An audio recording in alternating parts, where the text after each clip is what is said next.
Pensa por um momento numa das ações mais pesadas. É a mais complexa e possivelmente a mais aterrorizante que um ser humano pode fazer. Uhum.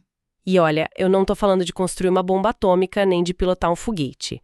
É algo muito mais cotidiano, mas com um peso devastador, que é o ato de julgar outro ser humano. Com certeza. Dizer com todo o peso absoluto da autoridade do Estado, tipo quem tá certo, quem tá errado, ou pior, quem perde a liberdade a partir de agora. É um peso absurdo? É.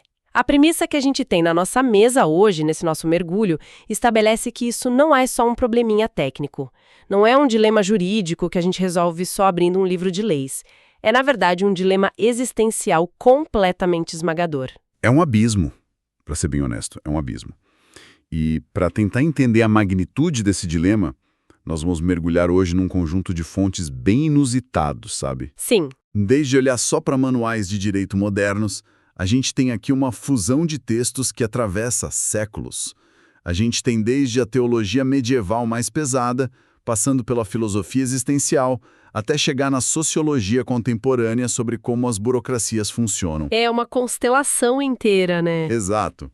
São pensadores de épocas completamente diferentes olhando exatamente para o mesmo problema. Tá, mas antes da gente se perder nessa teia de séculos e pensadores, qual que é a nossa missão real com esse material? O que a gente está tentando desvendar aqui para quem nos ouve? Bom, o nosso objetivo central é dissecar o que essas fontes chamam de tensão ética e ontológica do ato de julgar. Tensão ontológica. Isso.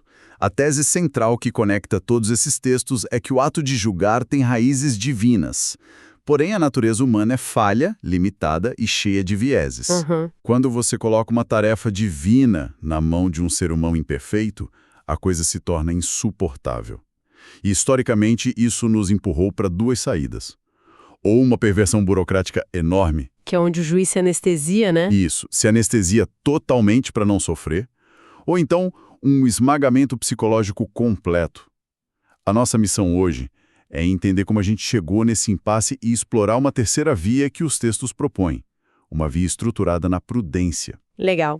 Para quem nos ouve e conseguir visualizar melhor o tamanho dessa encrenca, imagine o seguinte cenário.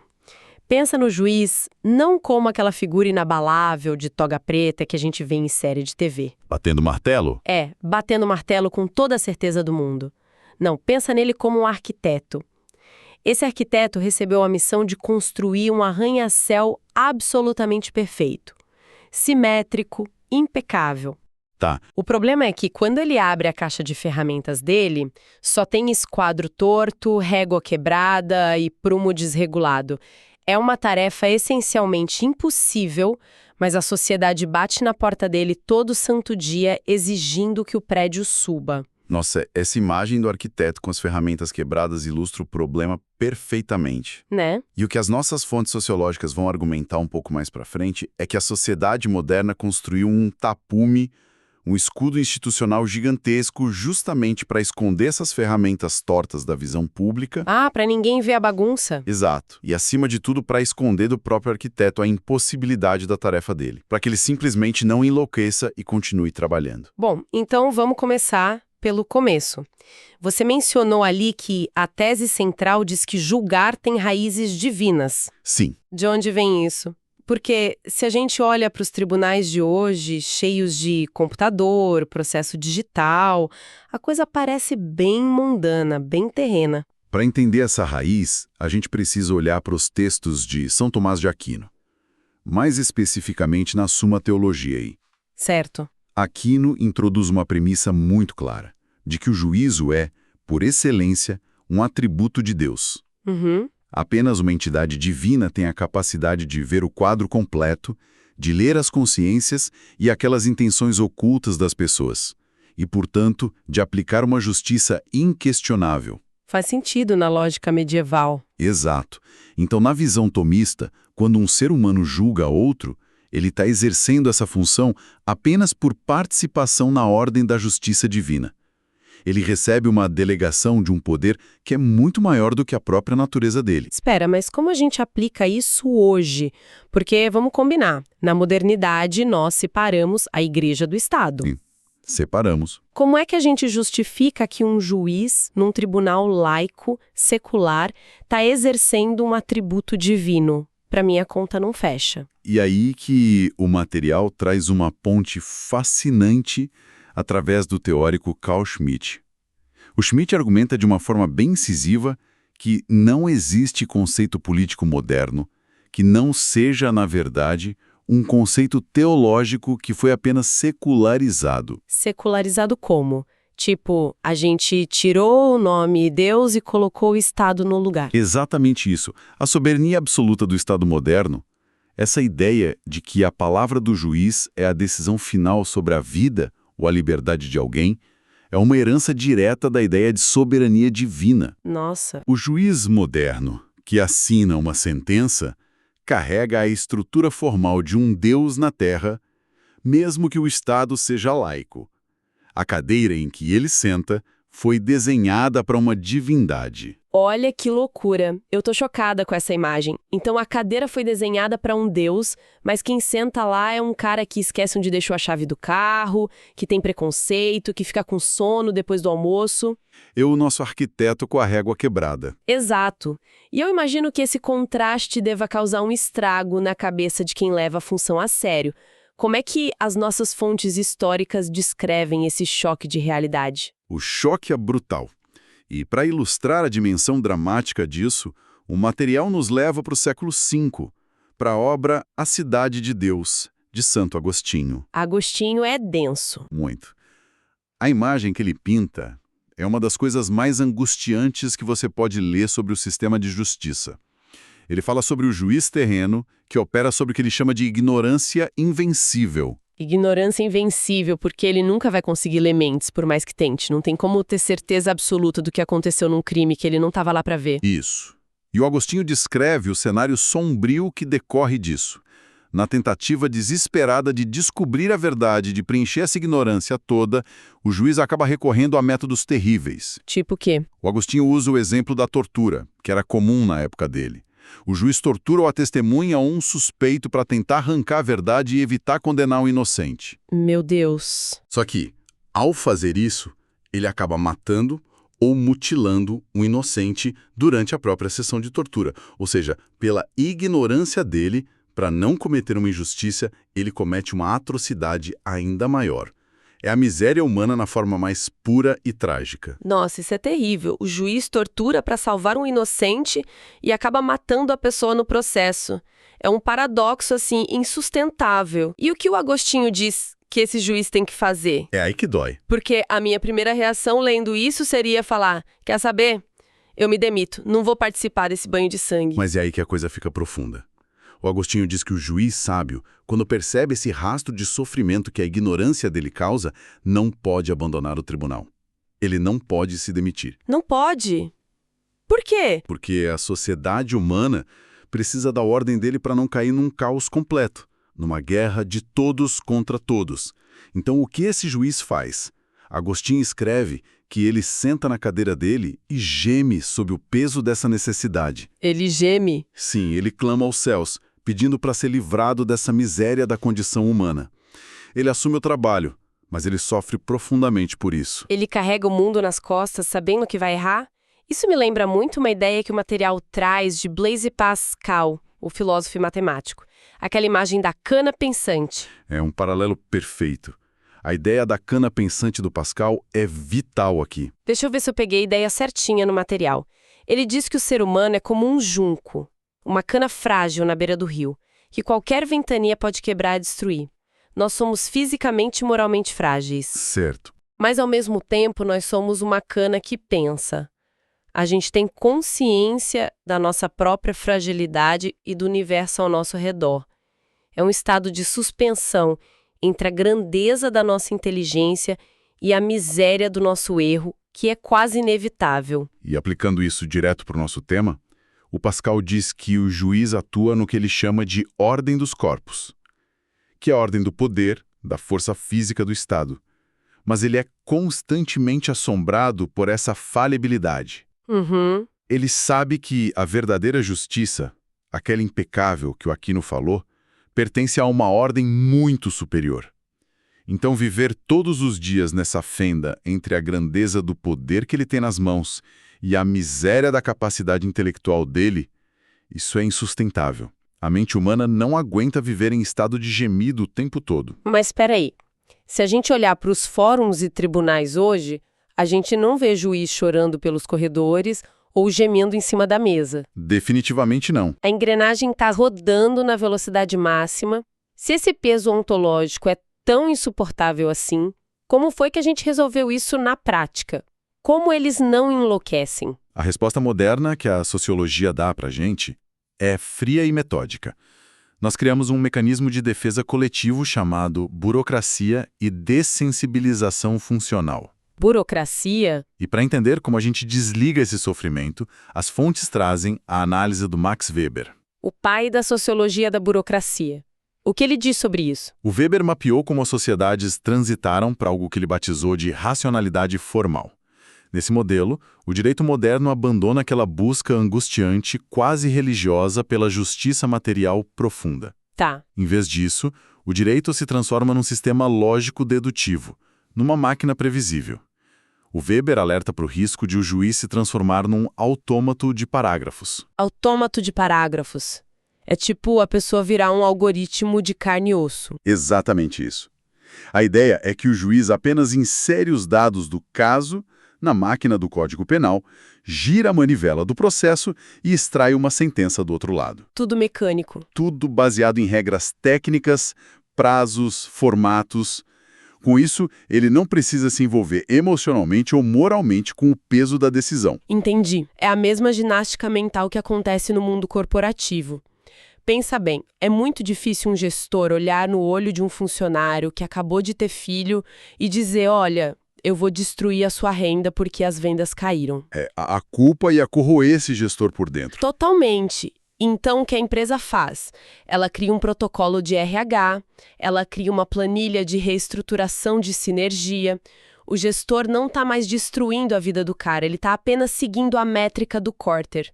É a linguagem higienizando a ação. Nossa, essa sua analogia é brilhante, porque ela leva a gente direto para o conceito mais denso que o sociólogo Zygmunt Bauman traz nas fontes, principalmente no livro Modernidade e Holocausto. O Bauman dá um nome acadêmico para isso que você descreveu com RH. Qual é o nome? Ele chama isso de adiaforização. Adiaforização. É um palavrão. Vamos traduzir isso para quem nos ouve, porque as fontes dão muito peso para esse conceito. Vamos lá. O termo vem do grego adiaforon, que significa literalmente coisas indiferentes. Coisas que estão fora da moralidade. Fora do julgamento de bom ou mal. Isso. O Bauman usa esse conceito para explicar como instituições inteiras conseguem praticar atos de crueldade extrema sem que ninguém lá dentro sinta culpa. A adiaforização é o processo de retirar o peso ético de uma ação, transferindo essa ação para uma esfera puramente técnica. Entendi. Você fragmenta o processo em tantas partes pequenas burocráticas que nenhum indivíduo na cadeia sente a responsabilidade moral pelo resultado final. A pergunta deixa de ser, isso é justo? E passa a ser, o formulário foi preenchido com a caneta azul ou preta? Trazendo isso para o nosso foco, assinar um papel que vai mandar um garoto de 20 anos para uma prisão superlotada, onde ele pode sofrer violências indescritíveis, é um ato moralmente terrorizante. Sim. É o que faria o juiz de Agostinho perder noites de sono. Mas com a adiaforização, o juiz não vê a cela, ele não vê a superlotação. Ele só vê a página 45 do inquérito e checa se o artigo 33 se aplica.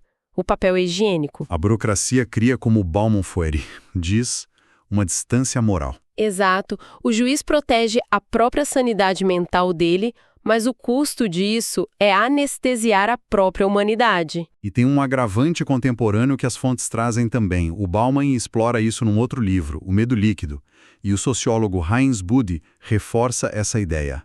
As instituições de justiça não operam num aquário isolado. Elas operam numa sociedade que está cronicamente apavorada. A gente vive com medo, né? Muito. As pessoas têm medo do desemprego, da violência, da perda de status. Esse medo flutua, é difuso. E a sociedade acaba olhando para o tribunal e exigindo respostas rápidas para aplacar esse pânico. O juiz acaba virando um para-raios da ansiedade social. Ou seja, a pressão externa para que ele seja só um robô eficiente é enorme. A multidão não quer um juiz filosófico que fica ponderando a miséria humana. A multidão quer que ele bata o martelo e tranque o problema longe da vista de todo mundo. Perfeito. E para garantir que esse sistema burocrático, esse tapume, se mantenha de pé sem que a sociedade questione as falhas dele, o sistema se fecha numa bolha. Como assim? É aqui que entra o sociólogo Pierre Bourdieu com o conceito de o poder simbólico e o funcionamento do campo jurídico. O Bourdieu diz que a estrutura do direito cria um monopólio para si mesma. E para defender esse monopólio, ele usa o que ele chama de violência simbólica. Violência simbólica soa como se o juiz estivesse agredindo alguém com palavras. Mas não é bem isso, certo? Como isso funciona na prática? A violência simbólica é quando uma instituição impõe as regras e as visões de mundo dela de uma forma tão sutil que as pessoas dominadas aceitam aquilo como se fosse natural, como se fosse neutro e inquestionável. E o Bourdieu aponta táticas muito claras para fazer isso. Quais são? Uma delas é o hermetismo da linguagem. Ah, o famoso juridiquês. Qualquer um que já pegou uma petição ou uma sentença para ler sabe do que a gente está falando. É um labirinto de palavra em latim, frase na voz passiva, uma sintaxe completamente invertida. Ninguém normal fala daquele jeito. E não é por acaso. O Bourdieu diz que essa linguagem impenetrável tem uma função social claríssima, que é afastar os leigos. Claro! Quando você lê um documento que você não entende, a mensagem subliminar é: este é um território sagrado. Você não tem o conhecimento necessário para questionar o que acontece aqui. Deixe isso para os iniciados. É um mecanismo de defesa excelente para eles. E o material cita uma segunda tática do Bourdieu, que acho que é a mais perigosa: o hábitus. Como a gente pode explicar o hábitus de forma bem clara para a nossa audiência? O melhor jeito de entender o hábitus é pensar num médico cirurgião. Se uma pessoa comum entra numa sala de cirurgia e vê alguém abrindo o peito de um paciente cheio de sangue, ela entra em pânico, desmaia. É chocante. Eu com certeza desmaiaria. Mas o cirurgião está ali ouvindo música e conversando sobre o jantar. Ele não é um psicopata. Ele simplesmente internalizou as práticas, os cheiros e os rituais daquele ambiente ao longo de anos. A sala de cirurgia virou o habitat natural dele, o hábitus. Ele dessensibilizou. Caramba, isso faz todo sentido. Então, para o juiz, o hábitus é o fato de que mandar alguém para a cadeia, embargar uma casa ou separar uma família se torna apenas mais uma terça-feira. Exato. Ele age com uma tranquilidade que parece assustadora para quem está de fora. Mas para ele, as regras do jogo já estão tão internalizadas que ele não percebe o absurdo da situação. Ele não está fingindo ser frio. A burocracia se tornou a realidade mental dele. Essa é a síntese perfeita. E só para dar um toque final nessa parte sociológica, o Michel Foucault nos lembra que essas práticas judiciárias, com seu hermetismo e seu hábitus, não apenas refletem os fatos. Através dessa violência simbólica, o tribunal tem o poder de produzir o que a sociedade vai aceitar como verdade oficial, mesmo que a realidade dos fatos seja muito mais obscura. Certo. Deixa eu dar um passo para trás e ver onde nós estamos nessa nossa jornada. A gente tem um impasse bem deprimente até aqui. Bastante. A nossa primeira opção é encarar o peso divino da justiça de peito aberto, reconhecer que somos frágeis e imperfeitos e acabar esmagados, gemendo e sofrendo como o Agostinho descreveu. Opção 1. A segunda opção, que é a via moderna, é a diaforização. O juiz veste a armadura do hábitus, se esconde atrás do jargão do Bourdieu e do autômato do Weber e vira uma máquina insensível de despachar processos. Sinceramente, parece um beco sem saída. Ou você perde a paz, ou perde a alma. Parece mesmo. Mas é exatamente nesse momento de aparente abismo que as nossas fontes dão uma guinada incrível. Que bom! Elas propõem que existe sim uma saída estruturada, uma terceira via. E para entender essa saída, nós temos que voltar para São Tomás de Aquino e conectar ele com o autor do século XX, São José Maria Escrivá. Ok, vamos lá. O que o Aquino oferece de prático para quebrar esse impasse entre a loucura e a apatia burocrática? O Aquino diz, na Suma Teologia, que a chave para desatar esse nó não é um processo técnico, mas uma virtude humana e específica: A prudência. Em latim, a prudentia. Mas espera, prudência hoje em dia tem uma fama muito ruim. Se alguém diz seja prudente, geralmente quer dizer fica na sua, não corra riscos, fica em cima do muro. Como isso resolve o problema de um juiz que precisa tomar uma decisão drástica? É crucial não confundir a definição moderna com a de Aquino. Para ele, para o filósofo medieval, a prudência não é medo de agir. Pelo contrário. Não? Não. A prudência é a reta razão aplicada à ação. É uma virtude extremamente ativa e corajosa. O Aquino especifica que o juiz precisa exercer a prudência política ou regnativa. Ela tem 3 passos obrigatórios. Quais são? O juiz deve deliberar, buscando conselho e analisando o cenário real. Ele deve julgar, avaliando profundamente o que é o certo naquele caso, sem se esconder atrás de regras cegas. E o mais importante, ele deve comandar, ele tem que aplicar a decisão. Tá, deixa eu ver se eu peguei a diferença. A prudência não funciona como a burocracia que anestesia o juiz. A prudência reconhece o peso de brincar de Deus, mas ela ordena esse peso para que o juiz não paralise de medo e nem julgue com a arrogância de achar que nunca erra. Ela mantém o juiz acordado. Perfeito. Mas só a prudência resolve a questão técnica da decisão. Falta resolver a questão emocional. A dor de ter que fazer isso todos os dias. O gemido do Agostinho. Exato. E é aqui que entra o último pensador das nossas fontes, o São José Maria Escrivá, com a teologia espiritual dele. O Escrivá fala muito sobre a santificação do trabalho ordinário, do dia a dia. E os textos dele oferecem uma forma de reconfigurar o fardo, o peso dessa responsabilidade. E como isso se aplica a um trabalho que envolve aplicar penalidade e lidar com a parte mais feia da sociedade? O Escrivá introduz um conceito maravilhoso chamado oblação, que significa sacrifício ou oferta. Oblação? Isso. Ele propõe a ideia de transformar a mesa de trabalho num altar. O que isso significa para o nosso juiz ou para qualquer pessoa numa posição de comando difícil? Significa que aquela dor, aquela miséria agostiniana de ter que decidir o destino de outro humano falho, não deve ser escondida debaixo do tapete do RH ou dos códigos penais. Não deve ser adiaforizada. Exatamente. O juiz que segue essa terceira via oblativa sente toda a dor da função dele. Ele não foge do sofrimento, mas ele pega esse desgaste psicológico, moral e intelectual, assume isso como uma cruz pessoal e oferece isso como um serviço ao próximo e à sociedade. Nossa, isso é poderoso demais, porque isso muda a direção do vetor. Muda tudo. Em vez do peso esmagar o sujeito, ele usa o peso como ferramenta. É como dizer, aceitar o imposto emocional da liderança, em vez de fugir dele. Você não se esconde atrás de uma regra cega que diz, a lei mandou te prender. Você olha no olho da pessoa, reconhece a tragédia da situação, sente o peso absurdo daquilo, mas assume o fardo porque alguém precisa manter a civilização de pé. É o serviço supremo. A sua exaustão vira o seu serviço. A miséria não te destrói porque a intenção por trás dela mudou. Você resumiu a essência da terceira via magistralmente. Se a gente observar toda a trajetória que a gente desenhou hoje, fomos de um extremo ao outro. Verdade. Começamos reconhecendo a loucura que é colocar uma faísca do poder divino nas mãos dessa nossa cana pensante, frágil e propensa ao erro. Vimos como o medo de errar criou a grande fuga da modernidade. Onde a gente montou esse teatro gigantesco de processos. De adiaforização, violências simbólicas e burocracias frias. Tudo só para não termos que olhar no rosto de quem sofre as consequências das nossas decisões. E por fim, essas fontes nos mostram que existe um caminho mais nobre, a união da prudência ativa com o espírito de sacrifício, de oblação. É a única forma de exercer o poder com verdadeira humanidade, sem cair no cinismo. E sabe o que é mais fascinante nisso tudo? O quê?